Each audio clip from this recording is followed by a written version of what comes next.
Una de las cosas, estoy leyendo tu nuevo libro, I Can See Clearly Now. Ahora puedo ver claramente. Bueno, ya sabes, el manuscrito. Pero estoy pasando un buen rato viviendo tu vida a través de tus palabras. Tu nuevo libro es increíble. Una de las cosas que noto al leer el libro es la manera en que tu vida es diferente a cualquier otra. Como si todo, cada cosa que has hecho, estuviese mal. Como que creciste en un orfanato. Bueno, ya sabes, luchabas, creo que eras un chico listo en el instituto, pero no obtuviste buenas notas. No querías, o no podías, no entraste a la universidad. Incluso cuando trataste de entrar, no fue fácil. Así que parece que todo iba mal, y aún así terminaste siendo Wayne Dyer. Y bueno, me estaba preguntando, mirando ahora hacia atrás, ¿qué perspectiva tienes, e incluso también si tienes algún tipo de consejo práctico que puedas dar a la gente sobre cómo aplicar las cosas? Cómo mirar al mundo de la manera en que lo hiciste, porque la gente está en apuros ahora mismo y diciendo, todo va mal. Pero eso a ti nunca te detuvo. Claro, fue una experiencia fascinante. Fue el 26 de junio del año pasado. Le había dicho a mi familia, terminé de escribir por un tiempo. Habían pasado un par de años. Acababa de publicar un libro nuevo, Wishes Fulfilled, Deseos Cumplidos. Trabajé en la televisión pública, en el 10º especial de la televisión pública, y dije, me siento genial, ahora puedo relajarme, y todo eso. Y el 27 de junio, al día siguiente, me senté y empecé a escribir. Y así fue, y escribí cada día durante los siguientes 3 meses. Toda mi familia vino. Tenía una casa en Maui donde escribir, y vinieron todos. Tenían 2 casas allí, y las llenaron. Y fue tan intenso escribir esto, que alquilé una casa. Gasté miles de dólares para tener un lugar donde poder ir 4 o 5 horas cada día, porque era tal la necesidad de escribir que sentía que no podía parar, y eso fue al día siguiente de decidir que iba a tomarme un descanso de escribir. Lo interesante es que terminé el libro en 90 días, y ahora ese libro aún no está en el mercado, y yo estoy en proceso de escribir otro. Cada vez que nado, o hago cualquier otra cosa, me vienen ideas a la cabeza, y tomo notas y eso. Supongo que la respuesta a lo que decías antes es que hay algo, simplemente tomas conciencia de que hay algo moviendo las piezas a nuestro alrededor, ya sabes. ¿Has jugado alguna vez a las damas? ¿Crees que mueves las piezas? Toda tu vida es un tablero de damas, y ahí está todo. Naciste aquí, y te pasó esto en el instituto, y esto ocurrió aquí.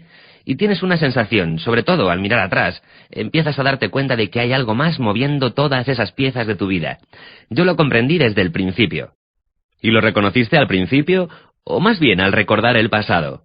Creo que es más como... Voy a darte el ejemplo de cuando fui a ver a mi padre, que se fue, nos abandonó, y por eso pasé 10 años en un orfanato. Y me pasaron toda una serie de cosas espiritualmente rarísimas, que me llevaron a su tumba, porque había algo que en lo más hondo de mí debía hacer. Era olvidar a ese hombre, porque estaba lleno de rabia, e ira, de odio y de amargura. Estaba fuera de control.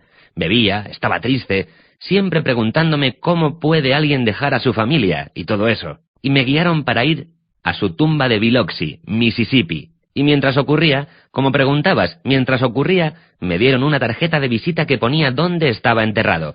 Pero yo nunca había sabido dónde estaba enterrado. Después, cuando me dijeron que estaba enterrado en la parcela de Candlelight Inn, en Biloxi, Mississippi, resultó que tenía una tarjeta en mi bolsillo que decía Candlelight Inn, Biloxi, Mississippi, de un coche que había alquilado ese día. Ahora la pregunta es, ¿eras consciente de ello en ese momento?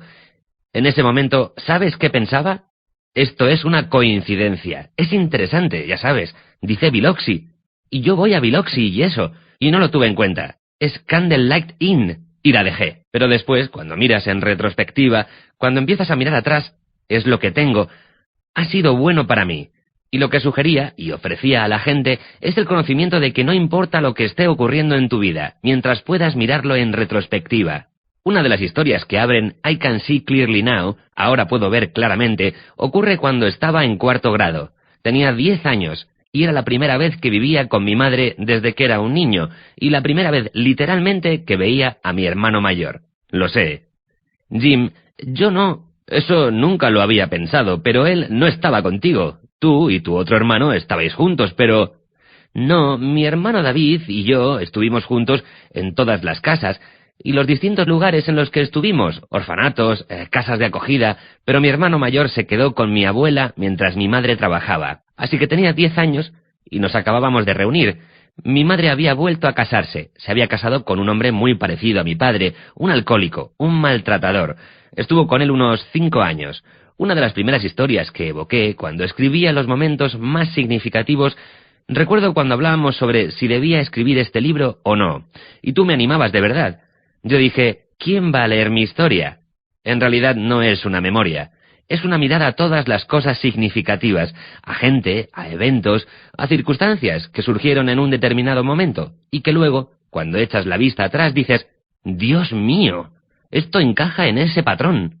Y allí estaba yo en el colegio, en Arthur Elementary School, y había una profesora, se llamaba Doctora Engel, y cada día, a las 2:45, nos leía un libro durante unos 20 minutos, antes de que se terminara la clase a las 3:05 o 3:10, así que teníamos todos los días unos 20 minutos en los que ella nos leía, pero la única manera de que leyera era si la clase había sido buena durante el día. Vamos, estar callados para no hacerle el día difícil. A mí me encantaba la historia que nos leía, así que me convertí en un encargado de hacer cumplir las reglas.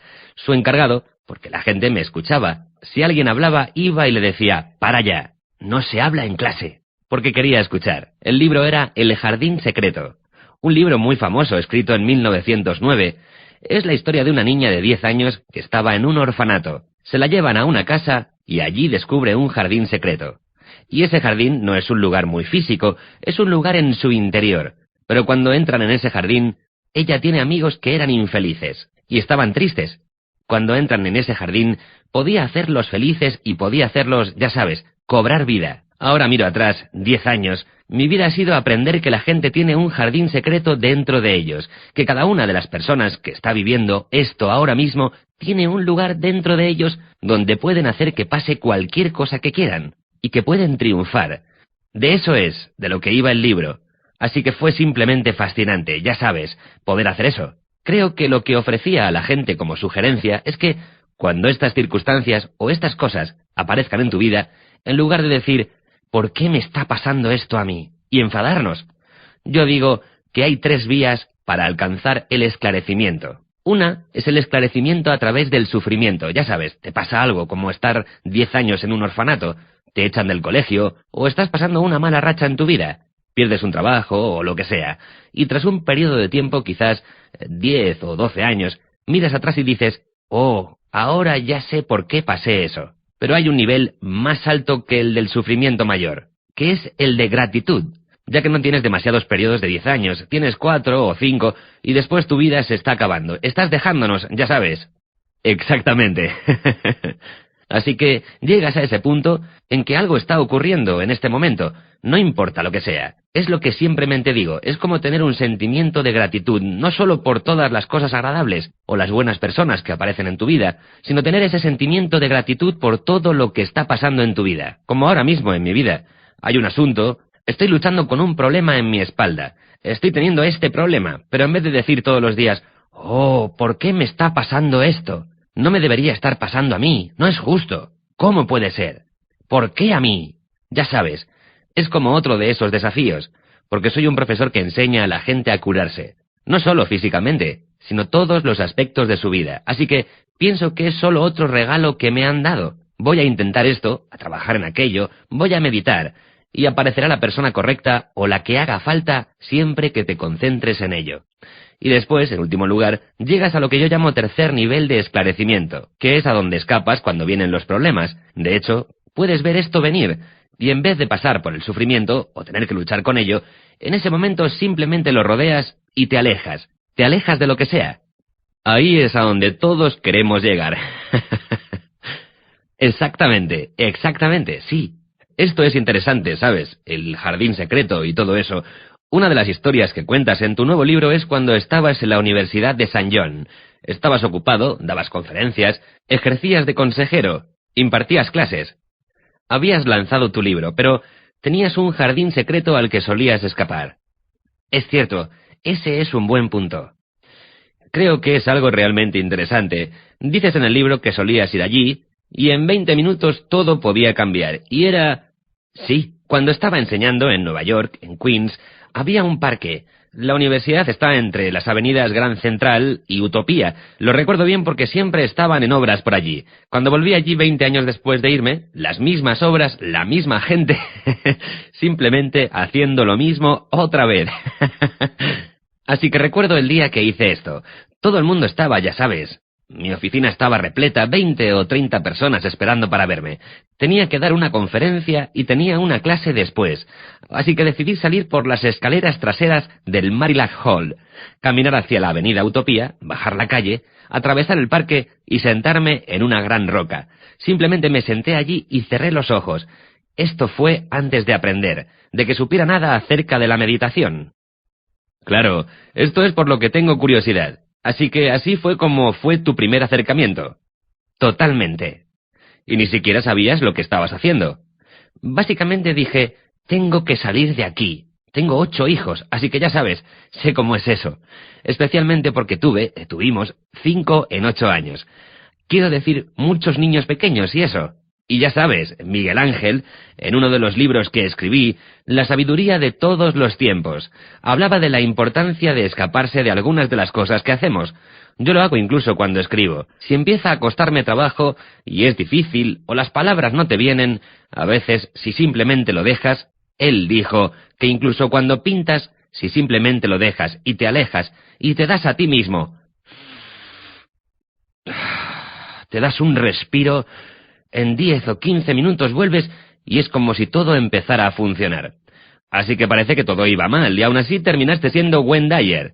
Y bueno, me estaba preguntando, mirando ahora hacia atrás, qué perspectivas tienes e incluso también si tienes algún tipo de consejo práctico que puedas dar a la gente sobre cómo aplicar las cosas, cómo mirar al mundo de la manera en que lo hiciste, porque la gente está en apuros ahora mismo y diciendo todo va mal, pero eso a ti nunca te detuvo.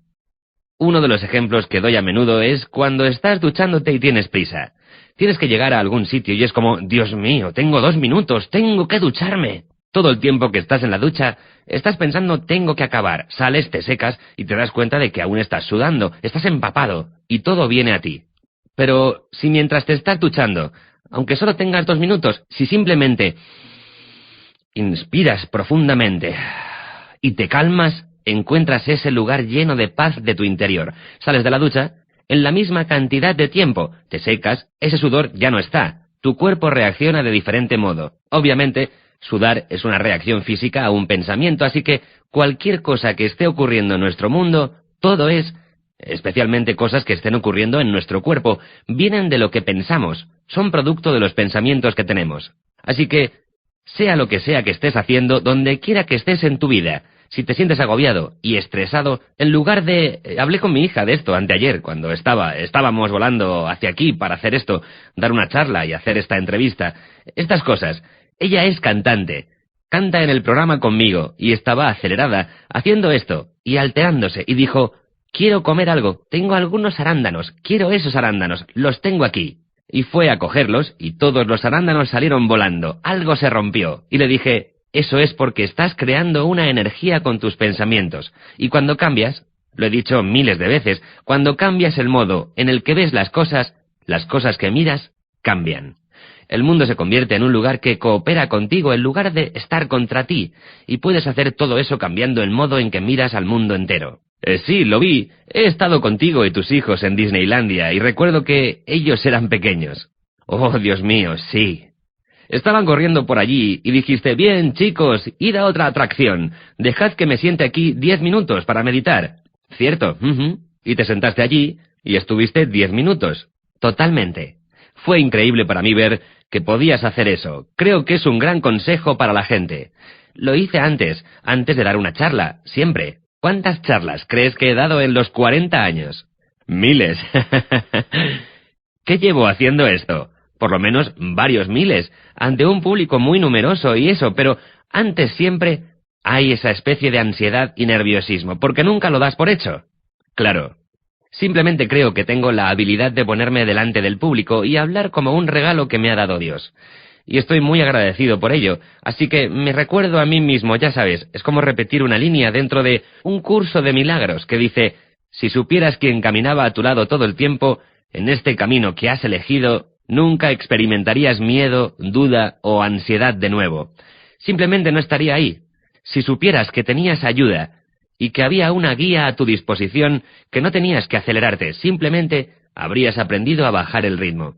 Tengo una amiga que fue al hospital ayer, estaba muy disgustada, estaba en la universidad, iba a todas esas clases, y fue al hospital donde le tomaron la tensión. Siempre tiene la tensión normal, así que fue, la sometieron a todas esas pruebas. Ella es enfermera, una enfermera certificada. Entró y su tensión era 160/120, o algo así. Ya sabes, y ella sabe de tensión, es enfermera, claro. Y era el estrés que padecía, tenía en el corazón un pequeño, ya sabes, dolor de pecho y todo eso. Es lo que la había llevado allí. Y unas 4 horas después, cuando hablé con ella por teléfono, le dije: vuelve a tomarte la tensión otra vez. Tenía 118/80. Lo que quiero decir es que ella la había bajado como... Así que puedes crear eso en tu propio cuerpo. Por supuesto. No solo eso. Sabemos, por supuesto, sabemos sobre úlceras, sobre tensión arterial. Pienso que tiene que ver con el cáncer, con la diabetes, con la artritis, con las enfermedades crónicas que tenemos. Cambia el modo de ver las cosas y todo eso que ves empezará a cambiar. Baja el ritmo. El mejor artista del mundo, Miguel Ángel, dijo: escápate un rato. Mencionaste San John. Recuerdo bajar las escaleras traseras y todo el mundo y mi secretaria decían: ¿dónde está el doctor Dyer? ¿Dónde está? Estaban allí todos aquellos estudiantes y estaba ocurriendo todo aquello. Y nadie sabía nada de mi lugar, de la serenidad. Tengo que volver y ver esa gran roca. Tienes que volver a comprobarlo. ¿Y sabes qué escuchaba? Escuchaba a los pájaros. Todos esos pájaros diferentes que había en Nueva York. Aunque muchos se han ido ahora, no sé, como estos pequeños pájaros llamados azulejos. Iba, me sentaba a escuchar y después volvía. Lo interesante es que, cuando volvía a mi oficina, estaban allí, el mismo número de estudiantes. Seguía teniendo que dar mi clase, a las 4:30, aún tenía una clase que dar, eran las 2 de la tarde, pero era como si todo estuviera ya hecho. Era todo mucho más fácil. Ya, es interesante, en el libro hablas de tus experiencias, y tienes ese capítulo llamado Ahora puedo ver claramente. Creo que todos nosotros podemos recordar lo que ha pasado en nuestras vidas, y cuando lo hacemos decimos: oh, ahora sé por qué hice esto. En esa parte dices que esa es la razón por la que empezaste a enseñar la meditación Japa, la meditación manifestativa, que es uno de los CDs de meditación más vendidos de todos los tiempos. Y... claro, y otra vez veo todo esto. ¿Quién era? ¿Quién soy para darle a la gente consejos sobre cómo vivir una vida más eficaz y más feliz? Soy este niño que nació, bueno, en la situación en la que nací, pero cuando recuerdo todas esas cosas y todos los libros que salieron de ellas, las películas que hemos hecho, y los millones y millones de personas de todo el mundo a las que he llegado, miro atrás y veo que siempre lo he llamado entrenamiento para maestros ascendidos, porque hay maestros ascendidos como Saint Germain y gente como él, pero creo que yo he pasado por una especie de entrenamiento desde que era un niño. Es como si, suelo dar este ejemplo en mis charlas, como si hubiera tenido una conversación con Dios justo antes de venir al mundo, y me hubiera dicho: ¿qué quieres hacer en esta vida? Y le dije: bien, me gustaría enseñar autosuficiencia. A lo que Dios me contestó: ¿quieres enseñar autosuficiencia toda la vida? Y le dije: sí. Entonces me dijo: vale, vamos a meter tu pequeño culo en un orfanato. Y entré en el orfanato. Y mientras estás en el orfanato, vas a estar allí 10 años. Claro. Y en esos 10 años vas a aprender a depender de ti mismo. Y eso es lo mejor que te va a pasar nunca. Así es como veo esos 10 años de mi vida cuando miro atrás. Recuerdo que me diagnosticaron leucemia. Y lo veo como una de las grandes oportunidades y experiencias de mi vida. Tener una curación de John of God, nombre real de João de Deus, en Brasil. Ofra hizo un programa entero sobre este hombre, para que me quitara la enfermedad. Esto no hubiera podido ocurrir sin la leucemia. No se puede enseñar autosuficiencia porque hasta que experimentas lo que es aprender a confiar en ti mismo, hasta que te pasan esta clase de cosas en la vida, nadie va a convencerte de que eres autosuficiente. Mi propio hermano David, que fue alcohólico durante 50 años, fumaba 3 paquetes de Camel al día. Tuvo la enfermedad de Parkinson cuando tenía 67 o 68 años. por estar en Vietnam y respirar el agente naranja, y el Parkinson cambia tu vida. Escribió un libro, publicado por Balboa Press, For Darkness to Light, de la oscuridad a la luz. Su vida entera dio un giro, dejó de beber y de fumar, su vida cambió completamente por el Parkinson. Así que es como si todo eso fuesen regalos, y es como debemos verlos, y eso hago cada vez que escribo. Hay 60 capítulos en este libro. Yo no, honestamente, Reed, no siento que haya escrito este libro, ya sabes, me quedaré con los derechos de autor. Bueno, te llevo. Lo escribiste en un tiempo récord, son 140.000 palabras, y lo escribí todo a mano. Y todos los días mis hijos decían, papá, venga, vamos, queremos ir aquí y allí, queremos hacer. Y yo solo decía, no, hay algo que me empuja. Tengo que escribir esto, tengo que hacerlo, quizás mañana. Y no fue hasta que lo terminé del todo y miré atrás a cada parte que había escrito. Lo terminé y dije, ahora veo claramente por qué he pasado por todas estas experiencias, todas las lecciones que he aprendido. Y básicamente lo que aprendí es, la mayor lección de todas, es que hay algo moviendo las piezas. Hay algo que si conectas con ello y cedes, puede pasar cualquier cosa. Otra cosa de la que me di cuenta es que no tuviste miedo a lo largo de tu vida a tomar grandes decisiones, como por ejemplo, hablas sobre tener que decidir si debías quedarte en Detroit, donde habías vivido toda tu vida, y obtuviste un doctorado. Tenías ofertas para dar clase cerca de casa, pero tomaste la decisión. Quiero probarme a mí mismo en la gran ciudad. Luego, en San John, te convertiste en un profesor. Podía haber sido un trabajo para toda la vida. Nadie rechaza... Claro, era fijo, sí. Nadie rechaza esos trabajos. Tenías la consulta de consejero. Todo era genial. Dabas charlas, y entonces decidiste dejarlo. Nadie hace esa clase de cosas. Me preguntaba, ¿qué pensabas antes de hacer eso? ¿Y cómo podemos hacer que tomar esas decisiones sea más fácil? ¿Cómo podemos tener confianza? Porque muchos de nosotros... Hay una cita que voy a leer de uno de tus libros. Es de la Declaración de Independencia. Creo que lo relaciona todo. Dice, toda la experiencia ha demostrado que la humanidad está más dispuesta a padecer, mientras los males sean tolerables, que a hacerse justicia aboliendo las formas a que está acostumbrada. Cierto. Quiero decir, es como que tendemos a seguir haciendo lo que estamos haciendo. Sea un trabajo, cambiarnos de trabajo, una relación o todas esas cosas. Pero parece que tú siempre has sido capaz de hacer esas cosas, como dar todo lo que tenías en tu apartamento. Porque vi el apartamento, no exagero. Vale, 2000 libros.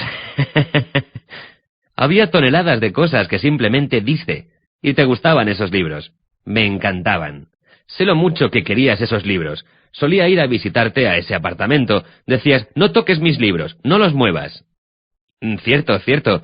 Mi tesis doctoral, mis ediciones extranjeras de libros, te encantaban. No es como dar algo que no te gusta o ropa vieja, pero fuiste capaz de tomar esas decisiones, y ninguna de las veces tenías que hacerlo. Me pregunto si hay algún consejo que puedas dar o algún proceso de pensamiento para la gente. Es interesante. No sé si recuerdas esto. Cuando te llamé después de escribir El poder de la intención, hablamos por teléfono, porque hablamos por teléfono a diario sobre cada libro. ¿Qué debo hacer ahora? Y todo eso. Y te dije, quiero escribir un libro sobre inspiración, sobre lo que significa estar inspirado. Y te dije, hay un subtítulo. No sé si recuerdas el subtítulo de Inspiración. Era Tu último llamado. Correcto. La palabra inspiración proviene de espíritu, inspiratio, en espíritu. Y esta es nuestra última llamada. Escuchar a nuestro yo más elevado. Escuchar y te preguntarás, ¿cómo dejar Detroit? U otras de las decisiones que he tomado fueron... Quedarme donde estaba era vivir con miedo, y lo recuerdo así. Si puedo salir adelante, aquí, puedo hacerlo en cualquier parte, ya sabes, en Nueva York. Fue como incluso cuando estuve en Carnegie Hall. Si has leído ese capítulo en Carnegie Hall. Sí, también tengo una pregunta sobre eso. Es como ese chico del viejo Jack Benny. Ya sabes, ¿cómo llegaste a Carnegie Hall? Practica, practica, practica. Pero alquilamos el Carnegie Hall... Y la frase que diste en la Declaración de Independencia es muy similar a la que dijo Shakespeare en Hamlet, esa frase que todos conocemos, ser o no ser. Esa es la cuestión. Pero lo que sigue, y que la mayoría de la gente no sabe, es ¿qué debe más dignamente optar el alma noble? ¿Entre sufrir de la fortuna impía el porfiador rigor o rebelarse contra un mal de desdichas y afrontándolo desaparecer con ellas, para terminar el sufrimiento? De lo que habla aquí es de tomar las armas. Y en la Declaración de Independencia hablan de que estamos condicionados por la creencia de que somos ordinarios. Así es como nos criaron. Es decir, he escrito un libro en el que afirmo no solo que necesitamos estar más cerca de Dios y crecer en espíritu, inspirados, sino que tenemos que reconocer que somos Dios, una parte de Dios, que todos venimos de Dios, y debemos ser como aquello de lo que procedemos. Así que todos nosotros tenemos, ya sabes, no el cuerpo físico en el que estamos, sino esa inteligencia divina, invisible, sin forma, que está en nosotros. Es Dios. Pero no hemos sido criados para creer en ello. Básicamente nos han criado para creer en el hecho de que somos ordinarios, de la media. Y si luego te las arreglas y consigues el trabajo que tienes y te quedas ahí durante 30 o 40 años, conseguirás un reloj de oro al retirarte, y todo eso. Pero dentro de mí hay siempre esa llamada espiritual, para arriesgarme. Recuerdo cuando decidí, estaba en Detroit, crecí, pasé mis años en Detroit, fui al instituto allí, fui a la Wayne State University allí, la University of Michigan, muy familiar, es un sitio cómodo para estar. ¿Y toda tu familia tenías mujer e hijos? Tenía una mujer guapísima, una hija, es decir, es algo grande, y tenías un buen trabajo además. Tenía un trabajo formidable, tenía 3 trabajos, quiero decir, no había, pero había algo dentro de mí que me decía, tienes que alinearte con tu llamada. Es como si nunca estuviera satisfecho donde estoy, y tú lo sabes, quiero decir, conmigo mismo. Siempre que escribía un libro tú dirás, vale, da una charla sobre este libro, y yo te diré, ¿qué? Yo no puedo hablar más de este libro. Ya no estoy en ese punto. Y dirás, bueno, espera, al menos hasta que aparezca podrías querer hablar de él. Cierto. Pero siempre hay algo, y creo que está en todos nosotros. Lo llamo tu inquietud. Es como vivir en esa inquietud. Solo pregúntate a ti mismo, ¿qué es lo que hace que sientas esa inquietud? ¿Te sientes realmente bien con ello? Para mí siempre ha sido el escribir. Escribí una novela cuando tenía 16 años. Estaba escribiendo ensayos sobre todo lo que me fastidiaba, sobre cualquier cosa que pasara en el mundo.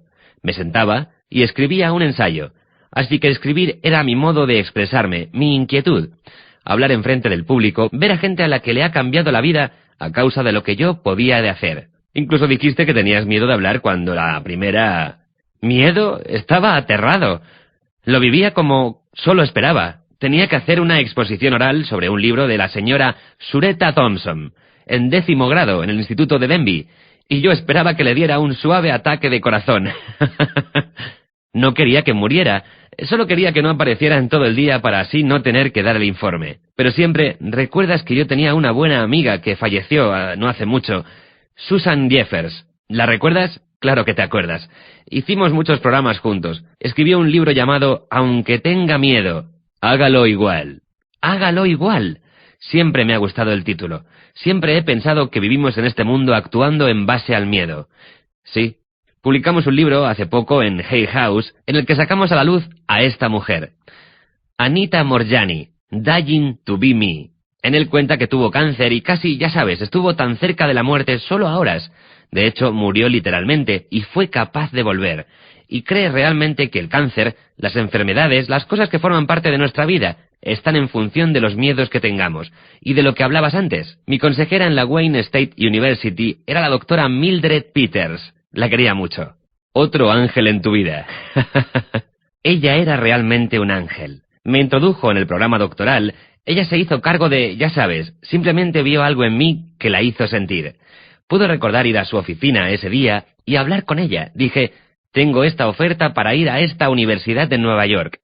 Implica dejar a mi familia, ya sabes, hacer algo que nunca había hecho antes y cobrar menos, lo cual me sorprendió. Sí, considerablemente menos. Y ella era un ángel. Y esto es lo que dijo. Cuando el estudiante está listo, no es lo más importante que sepas lo que vas a hacer, o cómo vas a hacerlo, lo que va a ocurrir. El cómo se encargará de sí mismo, porque hay 1.000.000 de cómos. Lo importante es el por qué, cuál es la llamada. Y eso fue lo que me dijo. ¿Serás feliz? ¿Estarás contento si simplemente te quedas aquí y haces lo que estás haciendo? Salí de su oficina y ella sonrió. Aún puedo verla. Puedo verla ahora mismo. Tenía el pelo gris, tenía un doctorado en filosofía. Eran los años 60, y ella había obtenido su doctorado unos 40 años antes. ¡Oh, Dios mío! Fue en la década de 1920. ¿Cuántas mujeres crees que estaban allí? aún no podían votar. Cierto, cierto, ni siquiera podían votar hasta 1920, y allí estaba esta mujer, que tenía esta especie de cosa interna, y siempre la respeté muchísimo por ello, así que cuando salí de su oficina, lo sabía. No era como si la doctora Peters lo hubiera hecho. Cuando tienes ese deseo interno de cambiar, si lo tienes, de crecer, de curarte, como mi ejemplo de la espalda, sé que no quiero convertirme en un inválido o un paralítico, ya sabes, en una víctima de una vida inmóvil, porque pasé muchos años de mi vida corriendo y haciendo todo eso. No quiero acabar así. No sé cómo, aún no tengo el cómo, pero sé que no quiero eso para mí mientras me aferre a esta conciencia interna.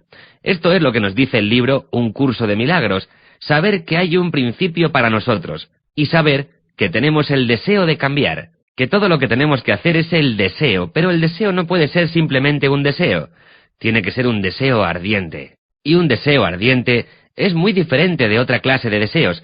Pienso en Napoleón Hill.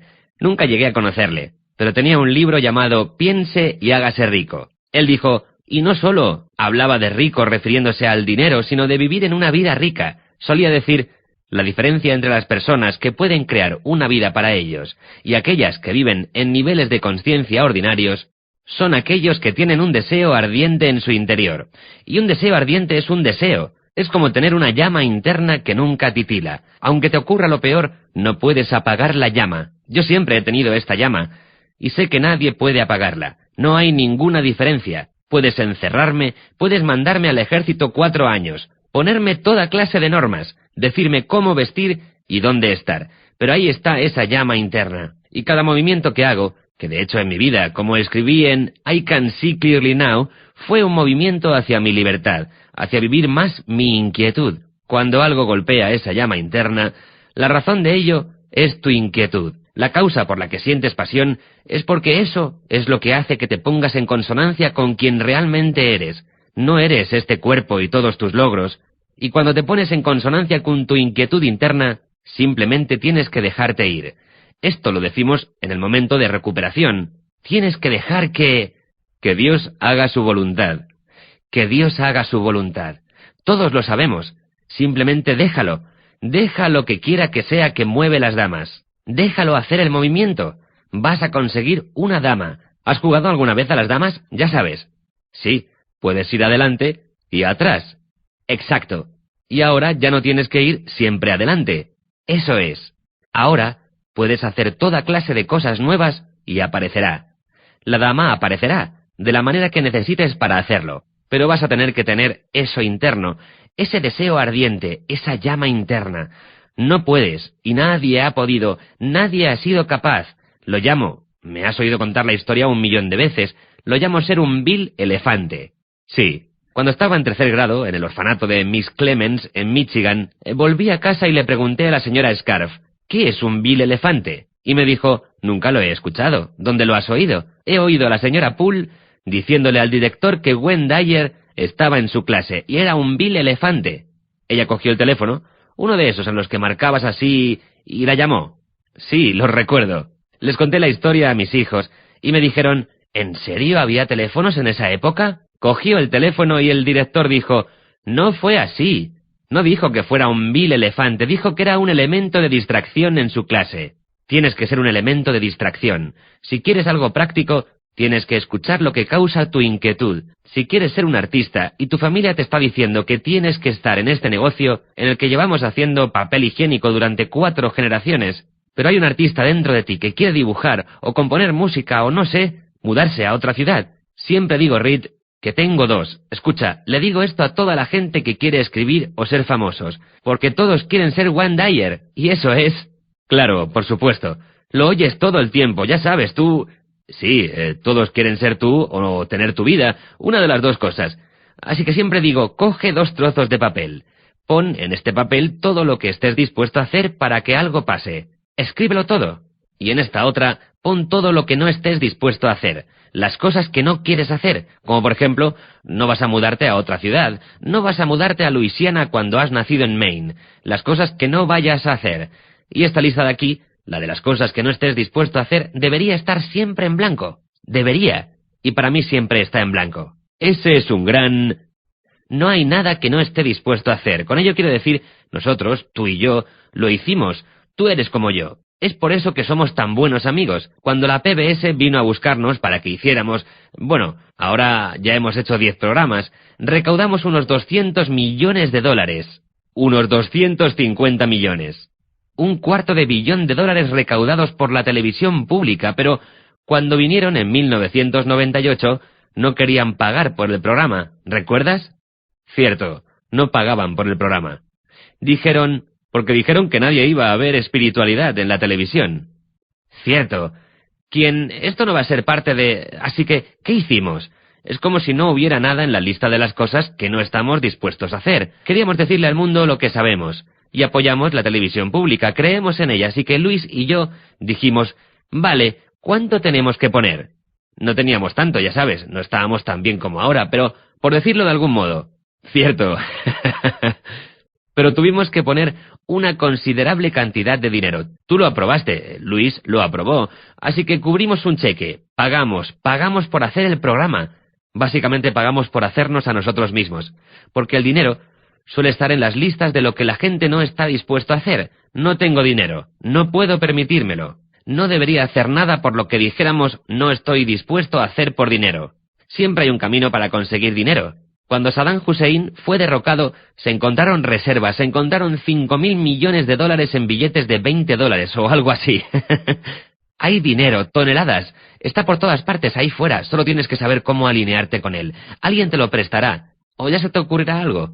Nosotros recuperamos nuestro dinero. Sí, conseguimos 250 millones de dólares en la televisión pública durante un periodo de 10 años. Hicimos un buen trabajo. Mucha gente, las vidas de mucha gente, las vidas de millones de personas, se vieron afectadas por nuestra decisión de decir, no hay nada en nuestra lista de cosas que no estamos dispuestos a hacer.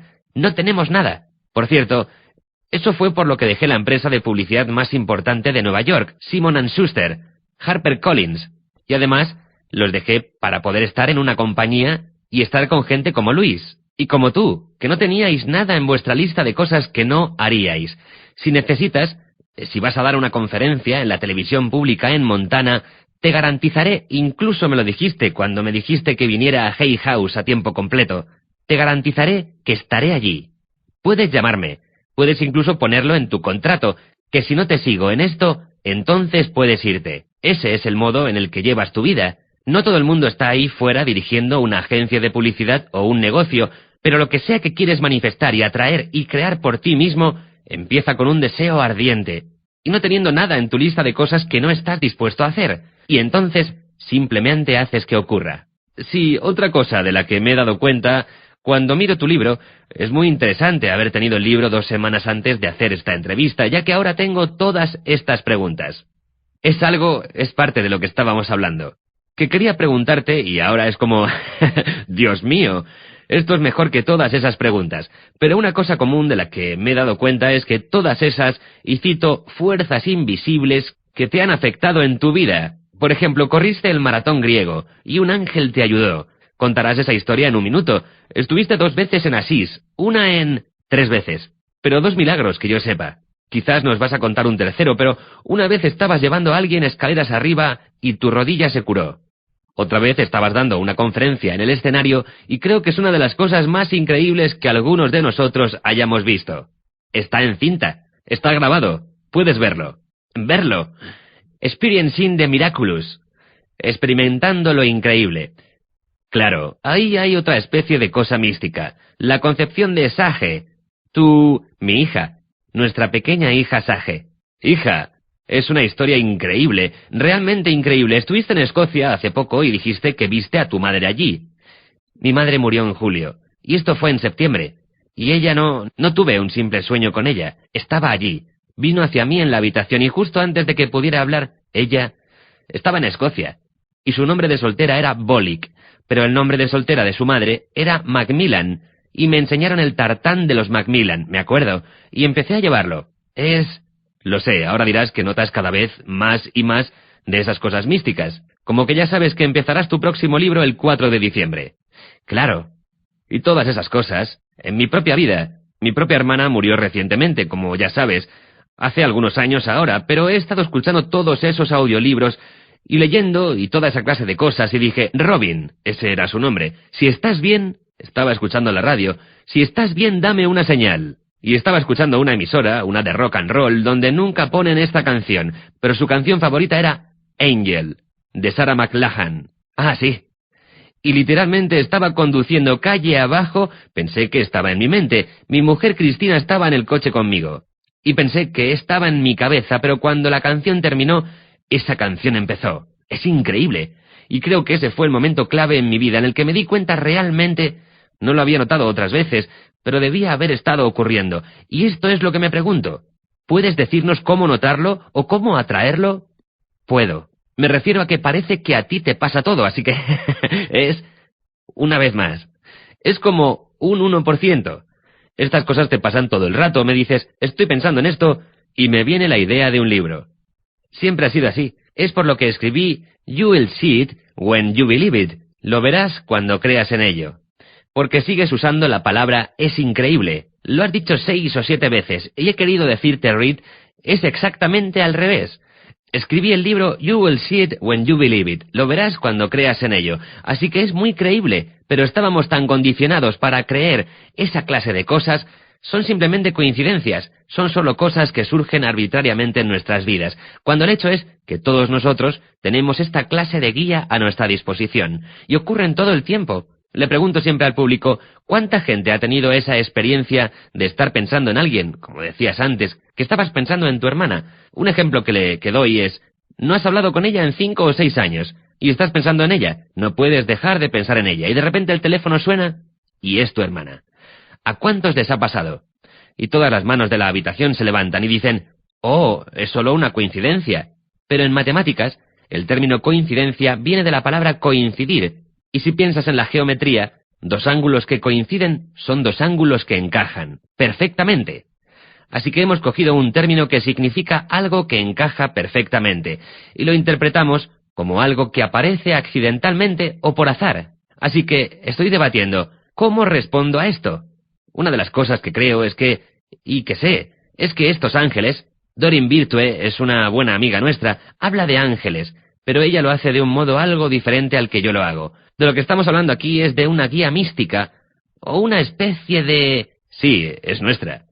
Y es solo mística, porque no podemos poner nuestras manos en ella, no podemos tocarla ni podemos verla, pero casi cada pensamiento que tenemos es algo que no podemos conseguir tocar, así que todo nuestro... Claro, ¿de dónde vienen? Sí, solo cuando empiezas a ver lo invisible, entiendes cómo funciona el universo entero, en el que no existen las formas. Todo lo que aparece con forma, ya sabes, todo lo que se materializa, se desmaterializa. Así es como es. Nuestros cuerpos, esta habitación en la que estamos, estas cámaras, todo esto es, ya sabes, dentro de 1.000.000 de años será polvo. Ya sabes, y ni siquiera tan tarde. Así que lo que pienso, Reed, es que cuanto más, y ya sabes, si quieres atraer esta guía a tu vida, ya sabes, antes de nada, tienes que empezar con esa coincidencia de que todo es posible. Con Dios, todo es posible. Esto no deja nada fuera.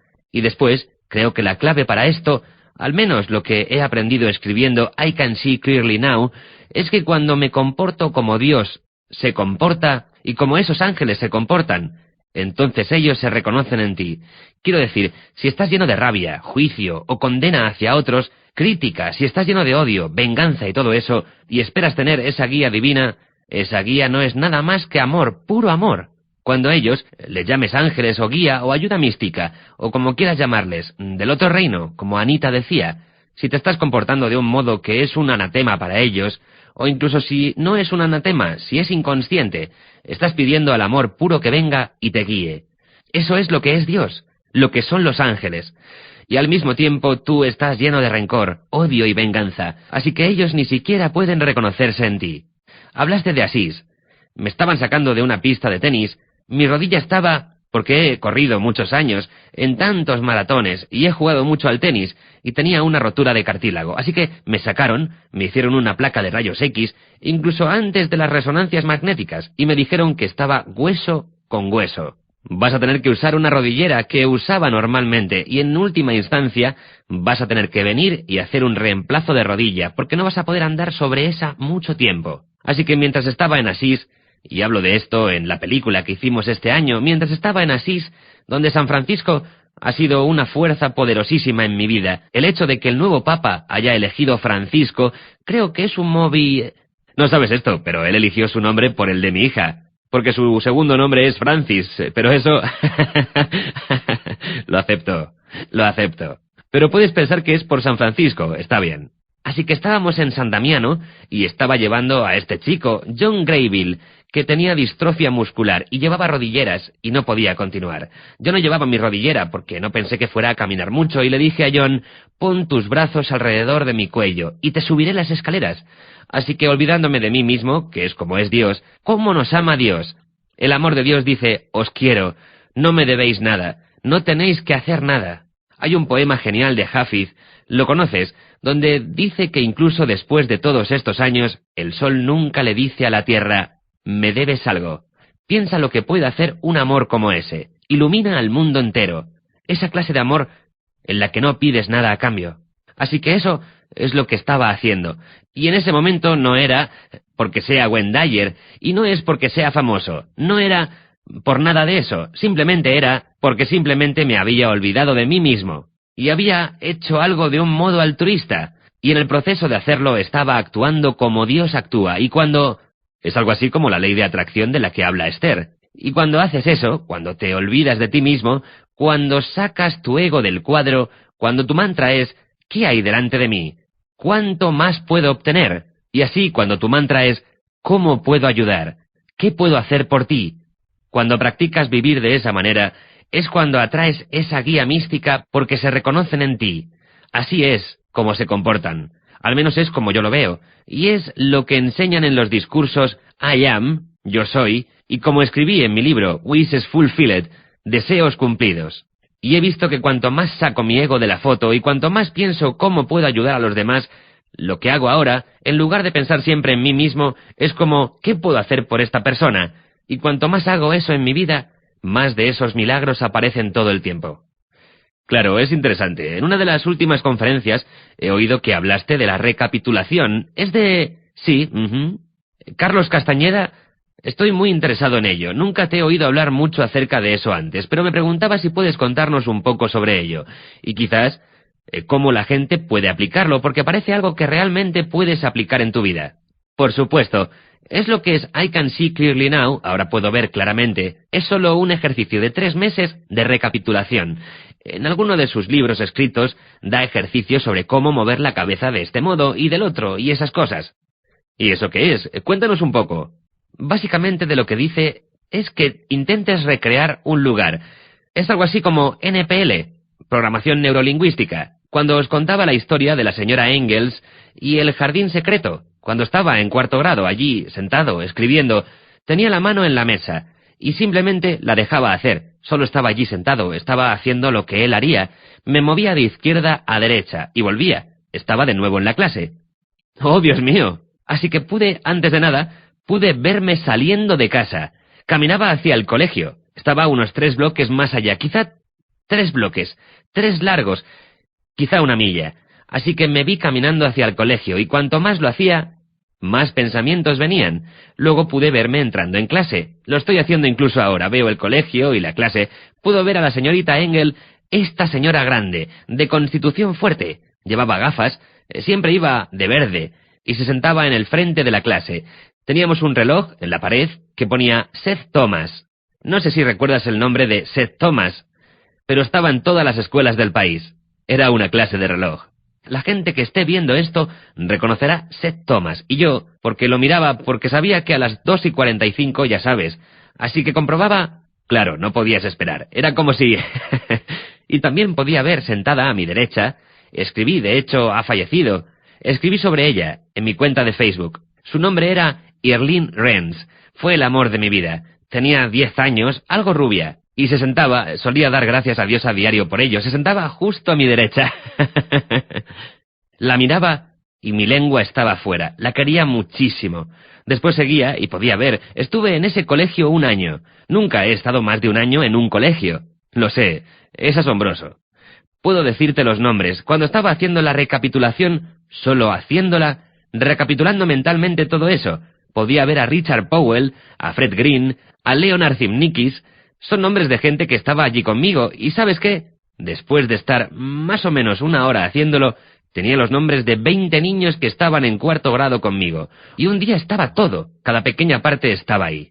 Está en tu mente, así que solo tienes que acceder a ello. Puedes recapitular prácticamente cualquier cosa de tu vida y aprender cualquier lección que haya. Lo que aprendí no fue solo sobre el jardín secreto, sino que cuando estaba en 4º grado, también aprendí que cuando hablaba sin miedo, cuando les decía que tenían que estar callados porque ya sabes, quería oír el jardín secreto, cualquier otra persona de clase podía haber dicho lo mismo, pero yo fui el que lo dijo, así que aprendí que la gente me escucha cuando hablo. Lo aprendí también ese mismo año, o al año siguiente, cuando mi hermano David casi se ahoga. Él estaba... Sí, es otra de mis... Solo podías ver su mano. Se había hundido 3 veces en el río St. Clair en Sombra, Ontario. Así que fui a la oficina de aduanas, y Bill Lang, que era el oficial de aduanas... ¿Por qué conozco a Bill Lang? ¿Cómo puedo saber su nombre? Le grité y le dije, tienen que parar todo ahora mismo. Y cogimos un bote y salimos, estaban 40 yardas más allá. Fueron capaces de coger su mano mientras se hundía, pudieron sacarlo y salvar su vida. ¡Wow! Pero lo que aprendí es que si hablas sin miedo, la gente te escuchará. Ellos te escucharán porque hablas con convicción, y esa convicción viene de Dios dentro de ti. Claro, por eso, una de las cosas que he notado, como tú notaste que yo usaba mucho increíble, yo he notado que siempre dices yo sé, yo sé. Es cierto. Y creo que esa es una lección para la gente porque siempre pensamos, no sé si puedo hacerlo, no sé qué puedo hacer, no sé cómo puedo conseguir las cosas. Sin embargo, parece que tú siempre lo sabes, como Reed. Como cuando sabes que vas a correr una maratón, sabes que vas a dejar de beber, que vas a ahorrar X cantidad de dinero, como si tuvieras un plan. Dices, recuerdo cuando te conocí y dijiste, voy a ahorrar X%, voy a hacer esto y esto y esto otro. Una de las lecciones que me enseñaste, entre tantas cosas, es que siempre hay que llegar a ese lugar de certeza, en lugar de quedarnos con el quizá sí, quizá no. De eso es de lo que trata Wishes Fulfilled, deseos cumplidos. Es asumir la sensación de un deseo cumplido. Si quieres que un pensamiento futuro se convierta en un hecho en el presente, tienes que... Yo siempre puedo ver las cosas ocurriendo. Cuando corrí el maratón griego, cuando me monté en el avión y volé a Atenas, el inicio se retrasó 4 horas, y hacía mucho calor, hacían unos 30 grados o más, pero todo estaba yendo mal. Los humos, Atenas es una de las ciudades más contaminadas, la contaminación aérea es una de las peores del mundo. No puedo creer que empezaseis a correr a las 10 de la mañana. A las 10 en punto. Se suponía que íbamos a empezar a las 6, pero hubo todos esos retrasos y esas cosas. Eso quiere decir que se supone que teníais que terminar a las 10. Sí, se suponía que terminaríamos a las 10. Esto lo digo para la gente que nunca ha corrido una maratón. Además, 27 kilómetros son colina arriba, cosa que yo no sabía. No sabía el recorrido ni nada de eso. Pero ¿sabes qué, Reed? Ya me había visto cruzando la línea de meta, caminando y corriendo en el viejo. Era el estadio que se construyó en 1896 para los primeros Juegos Olímpicos modernos, y cuando entré lo hice gritando ¡Vienen los persas!, como había hecho Feidípides. He podido hacer eso casi con cualquier cosa de mi vida. Puedo verlo. Por eso escribí el libro, por eso lo llamé I Can See Clearly Now. Ahora puedo ver claramente. Incluso cuando estábamos, no sé si lo recuerdas, estábamos hablando sobre seguir adelante y luego mirar algunos de esos factores y fuerzas que participan en tu vida. Y no se me ocurría un título y dije, ¿cómo voy a llamarlo? Cierto. Así que estaba volviendo del océano, porque nado todos los días en el océano en Maui. Venía tarareando una canción y ni siquiera me sé la canción. Me debo saber una línea. I can see clearly now the rain has gone. I can see all the obstacles in my way. Eso es todo lo que sé. No sé de dónde es, ni esas cosas. Pero llegué, me senté en la bañera con agua caliente y empecé a pensar, porque siempre pienso cuando tarareo una canción. ¿Por qué tú? ¿Por qué son estas palabras? ¿Por qué tarareas esta canción y no otra? Porque no hay casualidades. Recuerdo que estaba... Y este es un buen consejo para la gente, porque siempre vamos tan rápido que no nos damos cuenta de nada. Como dijiste antes, cuando te das una ducha, tienes que sentarte y escuchar en la ducha. Recuerdo que estaba allí sentado, apoyado en la espalda, mientras se llenaba la bañera, y me levanté, subí el piso de arriba y te llamé. Te dije, tengo el título, tengo el título.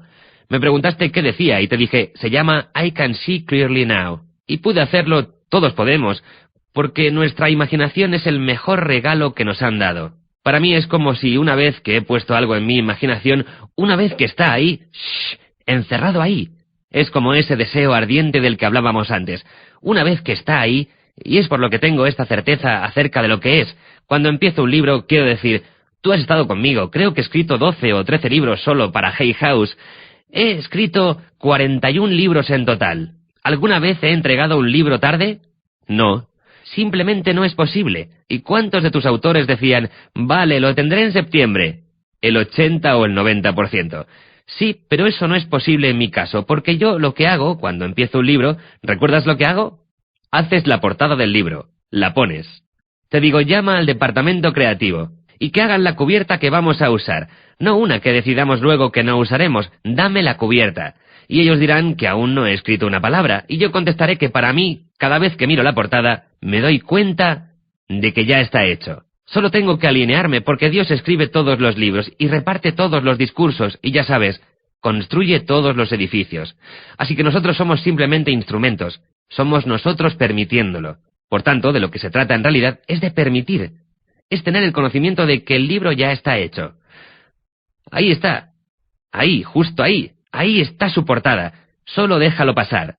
Y esto lo puedes hacer con cualquier cosa, tienes ese conocimiento ahí, dentro. No preguntes, ¿cómo voy a hacerlo? ¿Va a estar ahí el dinero? ¿Qué pasa si la gente adecuada no aparece? Y todo eso es simplemente energía que te mantiene alejado de lo que quieras manifestar o atraer a tu vida. Ya está hecho. Es como la gente y sus tableros de visión los ponen ahí arriba y no pueden creer cuántas de las cosas pasan porque realmente creen que pueden conseguirlas. William Blake dijo una vez, todo lo que ahora existe una vez fue imaginado. Así que para mí, el corolario a esto es, si quieres que algo exista, tienes que poder imaginarlo primero. De acuerdo. Si no puedes imaginarlo, piensas que no es posible o crees que esa clase de cosas no pasan. Si crees que no hay ángeles ahí fuera, o crees que no tendrás esa guía divina, o que el dinero no puede aparecer, si realmente piensas eso, estás poniendo energía en ello, incluso cuando el dinero sí aparezca, no va a estar ahí para ti. E incluso cuando el dinero sí aparezca, no va a estar ahí para ti. Fui a una clase el otro día con mi hija menor, Sage, en Florida. Ella está yendo a una clase de psicología forense. Ah, ¿fuiste a la facultad con ella? Me mandaste una foto, y ahí estás. Sí, fui a la clase. Pensé que podrías querer ponerla en Facebook. Así que fuimos a la facultad. Conocí al profesor y dio una charla sobre psicología forense, que me pareció fascinante. Pero de camino ella me dijo, tenemos que salir a las 9 menos cuarto. Tenemos que salir. Le pregunté, ¿por qué? La clase no es hasta las 9:30 y solo está a 5 minutos de aquí. Me contestó, no hay plazas de aparcamiento, no hay parking. Han quitado las plazas. Te pondrán una multa y se llevarán el coche.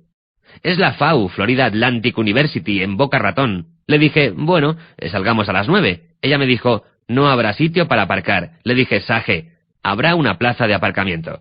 Así que entramos en el parking y había una mujer caminando. Le dije, esa es nuestra plaza. Y justo caminó, la seguimos y nos dijo, sí, me voy. Sage me dijo, es la primera vez, llevo viniendo a la facultad 5 años. Lo sé porque lo estoy pagando.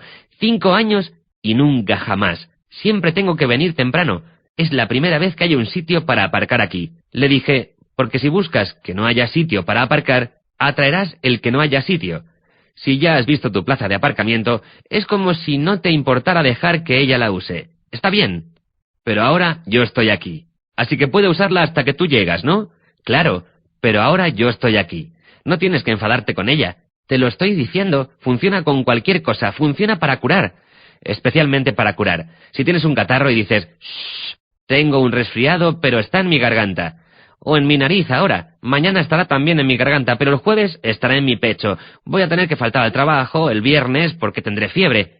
Vas a atraer aquello en lo que centres tu atención. Si por otra parte dices, como hice yo cuando me diagnosticaron la leucemia, tengo leucemia, pero aunque todo el mundo diga que es imposible, que es incurable, que no va La gente me mandaba obituarios de gente que había muerto de la clase de leucemia que yo tenía.